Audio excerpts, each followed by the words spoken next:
सभी को नमस्कार। आज इस प्लैनेट टॉक वेबिनार में हम राष्ट्रीय शिक्षा के क्रियान्वयन के ऊपर चर्चा करने और हमारे साथ बड़ा सुखद विषय यह है कि जो रूरल एरिया में, पहाड़ी क्षेत्र में, जो शिक्षा के क्षेत्र में लंबे समय से आचार्य लोग लगे हैं, अध्यापक लोग लगे हैं, वो आज हमारे साथ सीधा जुड़े हैं।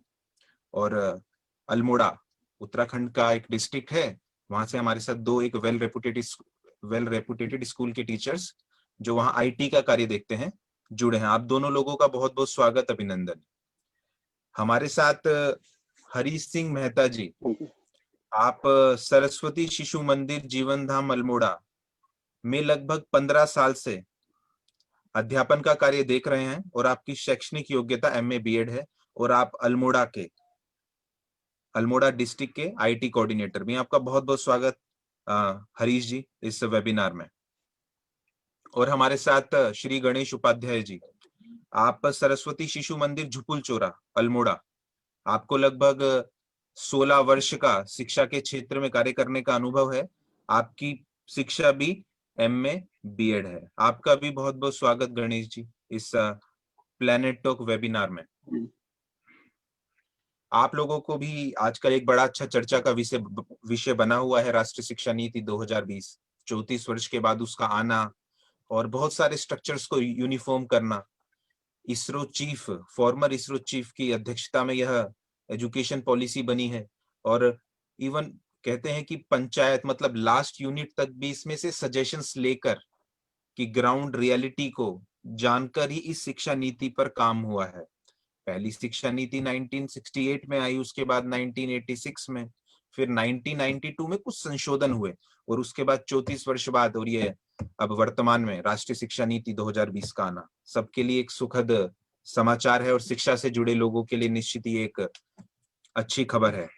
तो इस ओर चर्चा करते हुए मेरा पहला प्रश्न हरीश जी आपसे है कि जो वर्तमान में शिक्षा पद्धति है, जो वर्तमान में चल रही है, उसमें आपको क्या अच्छा लगता है? कौन से बिंदु आपको लगते हैं कि बहुत अच्छे हैं वर्तमान में जो शिक्षा है? हरीश जी। जी वैसे धन्यवाद।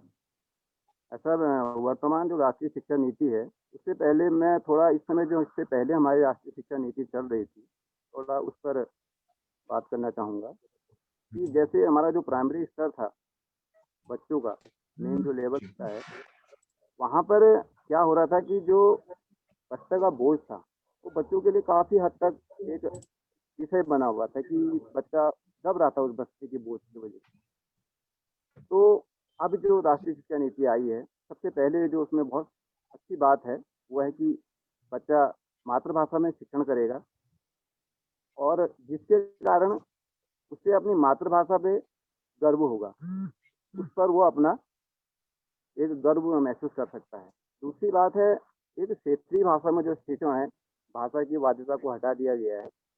तो क्या होता है कि जब बच्चा प्राइमरी स्तर पर विद्यालय में इंटर करता है तो वो कहीं ना कहीं अपनी क्षेत्रीय भाषा को लेकर के ही विद्यालय में आता है और अचानक से जी। विद्यालय में उस पर या तो इंग्लिश सब्जेक्ट या फिर हिंदी सब्जेक्ट से ही उसको समझाना पड़ता है।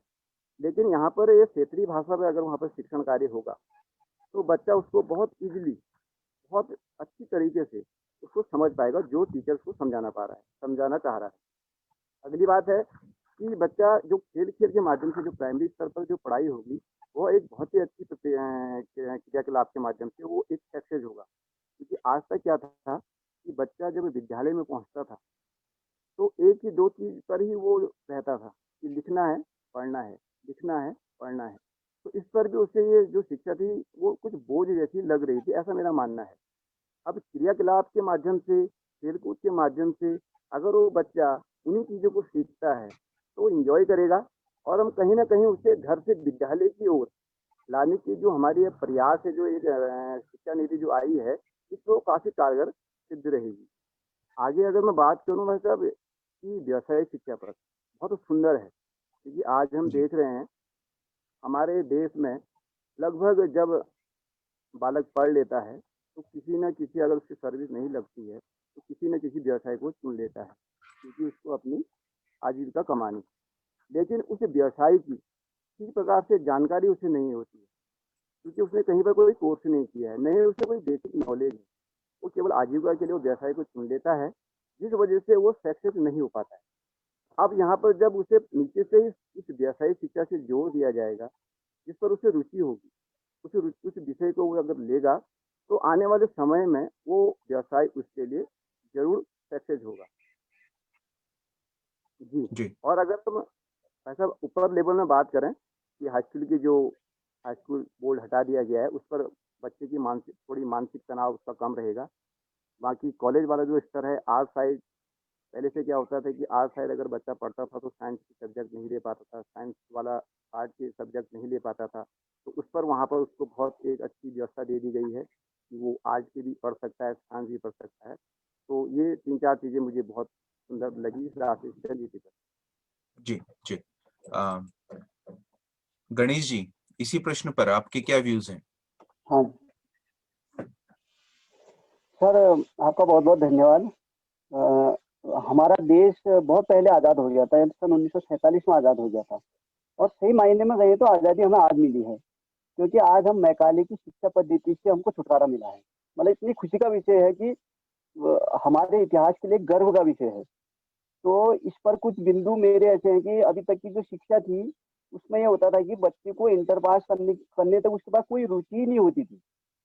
अगर उसने खेती करनी है तब भी उसने इंटर पास करना है, अगर उसने दुकान करनी है तब भी उसने इंटर पास करना है, बार्बर की दुकान खोलनी है इंटर पास करना है। मतलब एक ऐसा लगता था कि बस इंटर पास करना जरूरी है, एक फैशन जैसा हो गया था वो। और वैसी उच्च शिक्षा में अगर हम जाए तो उच्च शिक्षा में भी हर कोई स्नातक प्रस्नातक कर रहा था, परंतु उसका फायदा कुछ नहीं मिल रहा था, और देश को कोई फायदा नहीं हो रहा था।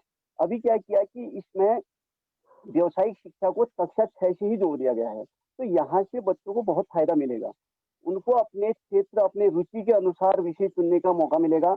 यानी कि हम कह सकते हैं कि जो इस शिक्षा नीति में जो हमारी जो सरकार है, मोदी सरकार है, उनकी जो जॉब सीकर का जो उनका एक सपना था, वो यहाँ पर पूर्ण होता हुआ दिखता है। यानी कि बच्चा यहाँ पर जॉब सीकर बनेगा, जॉब देने वाला बनेगा, लेने वाला नहीं बनेगा।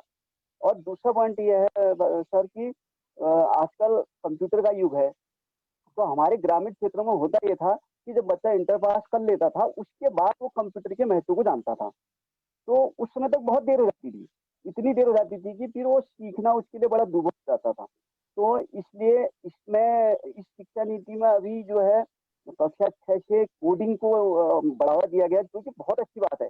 यानी कि कोडिंग बच्चा 6 से सीखेगा तो वो बहुत कुछ कर सकता है देश के लिए।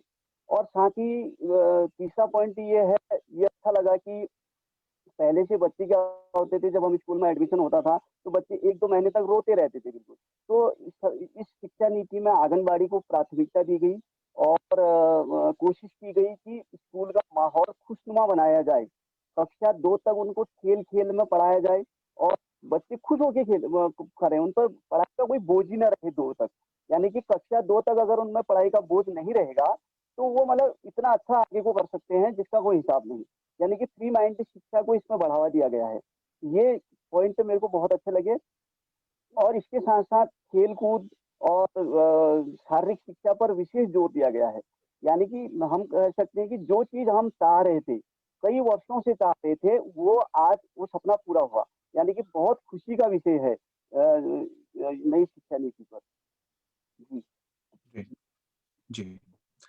इसी संदर्भ में मेरा आपसे अगला प्रश्न यह है कि अभी अभी कोविड पेंडेमिक, हम लॉकडाउन से अनलॉक में आए हैं, और लॉकडाउन में टेक्नोलॉजी से एजुकेशन देने का मतलब एक बहुत अच्छा आप सभी लोगों ने प्रयास किया ही है।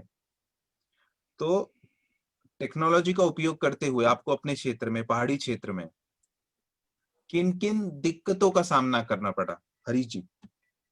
जी भाई साहब, साहब ये इस बार जो महामारी आई है, वो अचानक महामारी का पदार्पण हुआ है, तो कोई भी इसमें तैयार नहीं था। अचानक शिक्षा व्यवस्था डगमगा गई, विद्यालय बंद हो गए। तो तुरंत फटाफट विद्यालयों की व्यवस्थाएं बनी कि व्हाट्सएप ग्रुप बनाया जाए और ऑनलाइन शिक्षण कराया जाए। फटाफट सर व्हाट्सएप ग्रुप बनाए गए, हर प्रकार से टीचरों के द्वारा बच्चे को जोड़ने का प्रयास किया गया और वहाँ पर उन्हें ऑनलाइन शिक्षा की जाने लगी। लेकिन ये एक वन वे ट्रैफिक की तरह चल रहा था। कुछ समय जब 10-15 दिन बीत गए, तब हमें लगा कि हम ऑनलाइन शिक्षा तो करा रहे हैं, लेकिन इसमें बहुत बड़ी दिक्कतें आ रही हैं। जैसे अगर हम दिक्कतें माने, सबसे पहला तो नेटवर्क का रहा। अगर हम उसको ऑनलाइन कुछ भी काम भेज रहे हैं या वीडियो भेज रहे हैं या गूगल मीट ऐप के द्वारा करा रहे हैं, तो नेटवर्किंग की वजह से बहुत बड़ा इशू रहा, जो उस बच्चे को नहीं पहुंच पाया समय से। क्योंकि जो शहरी क्षेत्र में है, वो तो ठीक प्रकार से नेटवर्क वहाँ पे पकड़ता है, लेकिन अधिकतर बच्चे ग्रामीण क्षेत्र से रहते हैं और कोविड के दौरान वो शहर छोड़ के गाँव की ओर जा चुके थे। तो वहाँ पे बहुत बड़ा इशू रहा नेटवर्क का। दूसरा, ग्रामीण क्षेत्र है, घर में किसी भी फैमिली के पास अगर एक मोबाइल है और बच्चे अगर उसके 3 विद्यालय में पढ़ते हैं, तो वहाँ पे वो एक ही मोबाइल से उसे तीनों बच्चों के साथ काम कराना है, तो बहुत बड़ा इशू था। उसमें अभिभावक को भी दिक्कतें आई और वो हमें भी कहने लगा कि इस प्रकार की समस्याएं हमें आ रही हैं।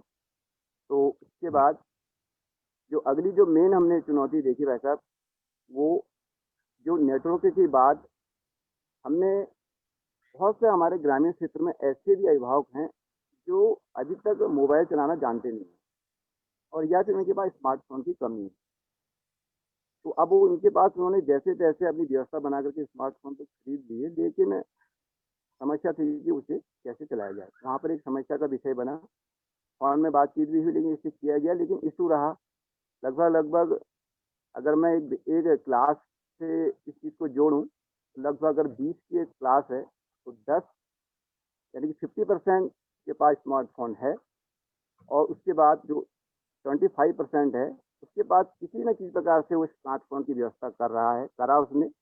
और अंतिम जो हमारा 25% बचा ग्रामीण स्तर का, एकदम से वो उसको नहीं कर पाया और नेटवर्क की वजह से भी बहुत बड़ा इशू रहा। तो इतनी चीज़ें बहुत बड़ी समस्या इसमें रही, लेकिन धीरे धीरे जब हमने इसको देखा कि बहुत बड़ी इस चीज़ की समस्याएं आ रही हैं, तो मुझे लगता है कि अभी तो थोड़ी बहुत समस्या रहेंगी। जैसे जैसे, क्योंकि अचानक ये महामारी आई है, तो इस वजह से इसके लिए हम तैयार नहीं थे। लेकिन आने वाले समय में ऑनलाइन शिक्षण जो होगा वो काफ़ी कारगर सिद्ध होगा। उसके लिए काफ़ी नेटवर्क की जो व्यवस्थाएं वो ठीक करनी पड़ेंगी, कुछ अभिभावक को ट्रेनिंग करानी पड़ेगी टीचर के माध्यम से, ऐसा मेरा मानना है। जी, तो आपने बताया मतलब काइंड ऑफ पहली रिसोर्सेज, अपना ट्रेनिंग जी और आपका नेटवर्क, इन चीजों की दिक्कतें का सामना करना पड़ा कोविड के दौरान। गणेश जी, आपको कैसा लगा इस कोविड पेंडेमिक में, क्या मुश्किलें आई ऑनलाइन शिक्षा को प्रभावी करने के लिए? जी भाई साहब, पहले तो मैं पॉजिटिव की ओर जाऊंगा, क्योंकि कोविड-19 काल में ऑनलाइन का क्रेज इतना बड़ा, मतलब जितना सोचा भी नहीं था हमने। हमने इतनी कोशिश की इन 2-3 सालों में व्हाट्सएप ग्रुप बनाने की, अभिभावकों को विद्या भारती ऐप से जोड़ने की, परंतु सफलता 10% मिली।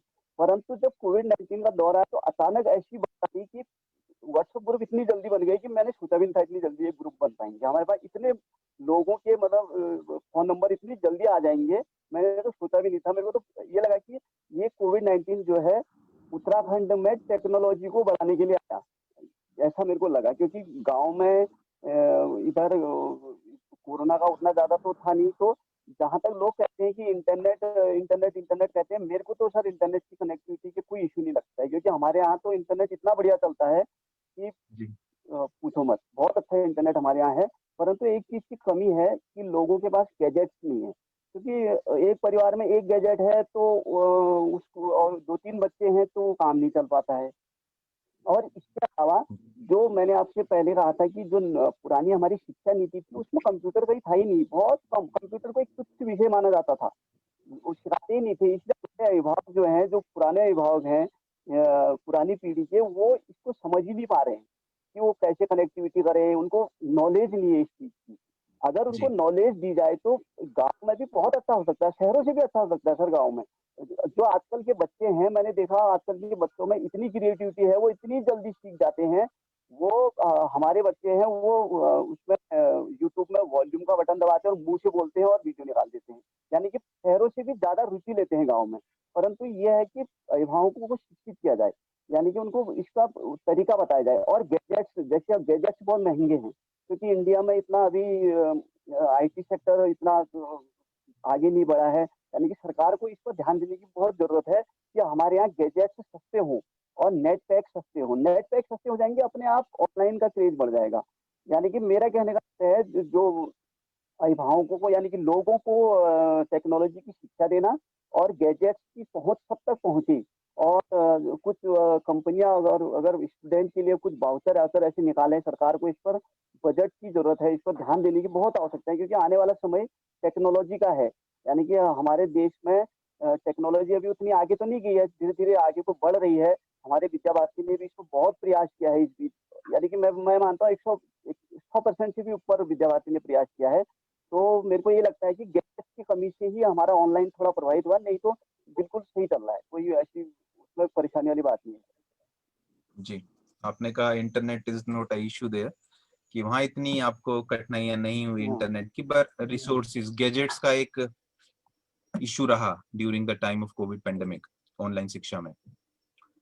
चलिए, इसी श्रेणी में, इसी वेबिनार में अंतिम प्रश्न मेरा आपसे यह है कि हम कर रहे हैं, लगभग आपने देखा है आप लोगों से मिलना जुलना रहता है कुछ समय से, कोई सालों से, बल्कि कुछ समय से तो नहीं।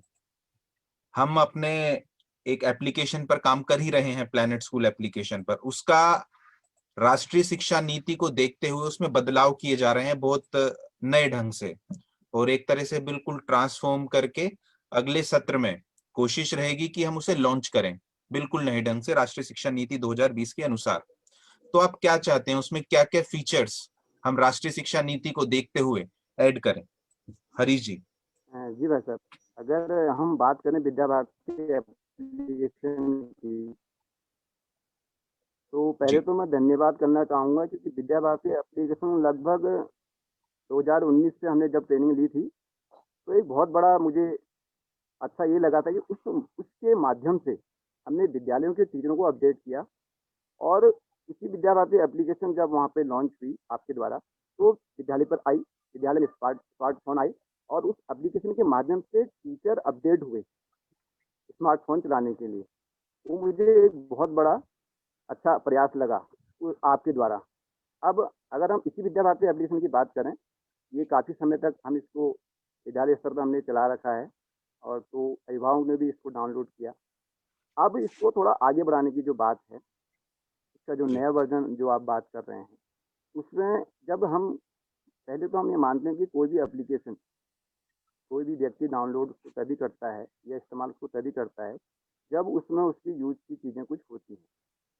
तो हमारा सत्य है। मानना तो ये है कि इस एप्लीकेशन में अभिभावक, शिक्षक और बालक, इन तीनों को शिक्षण संबंधित हर प्रकार की सुविधाएं मिले। जैसे इसमें व्यावसायिक शिक्षा को जरूर आवश्यक रूप से जोड़ना चाहिए। अगर अभिभावक कहीं पर उसे दिक्कतें आ रही हैं, तो इस एप्लीकेशन के माध्यम से वो अपने बच्चे को शिक्षण कार्य में थोड़ा हेल्प करा सके। और अगर शिक्षक को हम लें, तो शिक्षक भी इस एप्लीकेशन के माध्यम से उस अपने छात्र को शिक्षण कार्य में इससे वो सहायक सिद्ध होगी। और अगर बालक है, तो बालक भी अगर इंडिविजुअली उसके पास वो चीज़ है घर में, तो अगर वो सीखना चाहता है, तो उस एप्लीकेशन के माध्यम से उसके लिए भी कुछ ना कुछ उसमें अवश्य होने चाहिए फीचर। तो इस प्रकार के कुछ नए फीचर उसमें होने चाहिए शिक्षण संबंधित। और खेलकूद के संबंधित, खेल खेल से जिस प्रकार से शिक्षण कहा गया है, उससे संबंधित भी उसमें कुछ वीडियोज होनी चाहिए या फीचर उसमें होने चाहिए, ताकि उसके माध्यम से बच्चा अपना शिक्षण कार्य सीख सके, उससे सरलता रहे। तभी ये जो हमारी एप्लीकेशन है, वो सभी के लिए जब उपयोगी सिद्ध होगी, तो वो अवश्य ही कारगर होगी, ऐसा मेरा मानना है। जी जी, धन्यवाद। मैं समझ गया हरीश जी। मैं आपको दो चीजें बताता हूँ कि बिफोर मार्च, अगले सत्र से पहले, टीचर्स के लिए लाइव क्लासेस की सीधा एप्लीकेशन से वो लाइव क्लासेस कैसे ले सकता है, स्किल कोर्सेज, कंटेंट आदि बहुत सारी चीजें उसके अंदर अब नेक्स्ट वर्जन में बहुत ही प्रोफेशनल ढंग से आने वाली हैं। इसी प्रश्न पर गणेश जी, आपके क्या व्यूज हैं? जी सर, विद्या भारती को बहुत बहुत बधाई है इस एप्लीकेशन को बनाने के लिए। जब से हमने पहले दिन से इस एप्लीकेशन को देखा है, तब से मैं इसका दीवाना हूँ। यानी कि बहुत है सर, इतना लाजवाब है कि मैंने लोगों को, जब मैंने किसी हम किसी कंप्यूटर वाले के साथ बैठते हैं तो उसको दिखाते हैं तो बड़ा हैरान हो जाता है कि आपने बना कैसे दिए आपके जवाहर वाले एप्लीकेशन। मेरे को उनका नंबर दो, ये दो वो दो, मैंने कहा मिलाऊंगा आपको। बहुत अच्छी है सर। यानी कि कभी हमको किसी बच्चे को फोन करना पड़ता है तो फोन करने के लिए उसका नंबर सेव करने की जरूरत ही नहीं है, सीधे उसकी प्रोफाइल खोलो, उसके नंबर पर क्लिक करो, सीधे कॉल करो बस। तो एप्लीकेशन बहुत अच्छी है। अभी आप इसमें सुधार की बात कर रहे हो, आप अपनी तरफ से जो भी सुधार करोगे वो लाजवाब होगा। तो इसमें थोड़ा ये है कि टीचर लोग इसका यूज नहीं कर पा रहे सर। टीचर लोगों के लिए ऐसा कुछ हो कि एक तो उनके जैसे आप कह रहे हैं कि ऑनलाइन हम जुड़ेंगे, बहुत अच्छी बात है। कुछ ऐसा भी हो सर कि टीचर लोगों की प्रेजेंट इसी से लगे बस, यानी कि रजिस्टर में साइन करने का कुछ हो ही नहीं ऐसा कि वो अपनी जैसे स्कूल में आएंगे वो उसको प्रधानाचार्य जी को भेजेंगे, उसको वेरीफाई करेंगे। तो इस तरह से सारे टीचर लोग अपने आप इसको यूज कर लेंगे। जैसे कोविड-19 में व्हाट्सएप चला, जूम ऐप चला, वैसे ही ये भी बिल्कुल वो चलेगा। वैसे तो बहुत अच्छा है। और इसमें जी एक चीज और सर, कंप्यूटर शिक्षा को विशेष जोर देना सर, क्योंकि इस समय कंप्यूटर शिक्षा जो है बहुत जरूरी है। और कंप्यूटर शिक्षा को हमारे हमारे मतलब ये हमारे उनमें स्कूलों में या विद्यालयों में कहो, उसको तुच्छ माना जाता है बिल्कुल। एक हम देखते हैं, हम जब कंप्यूटर सिखाते हैं तो हफ्ते में 2 दिन उसकी बारी आती है, बड़ी मुश्किल से। यानी कि जी कंप्यूटर शिक्षा इसमें आ जाएगी तो हर बच्चा इसमें रुचि लेने लग जाएगा सर। जी इतनी सी बात मैं कह रहा हूँ सर। जी, आपको मैंने पूर्व में भी बताया, कुछ बहुत से ही अनबिलीवेबल ट्रांसफॉर्मेशन आपको देखने को मिलेंगे नए मॉड्यूल में। बहुत ही फिनिशिंग के साथ बहुत सारी चीजें प्लैनेट स्कूल एप्लीकेशन में आप लोगों को दिखेंगी। और निश्चित ही उसके बाद हम सभी लोग पुनः प्रत्यक्ष मिलना भी होगा कोविड के बाद।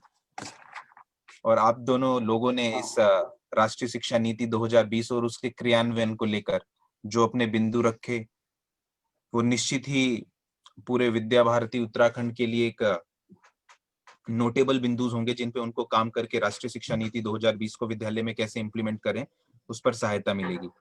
पुनः आप दोनों लोगों का बहुत बहुत धन्यवाद। नमस्ते। ओके, नमस्ते।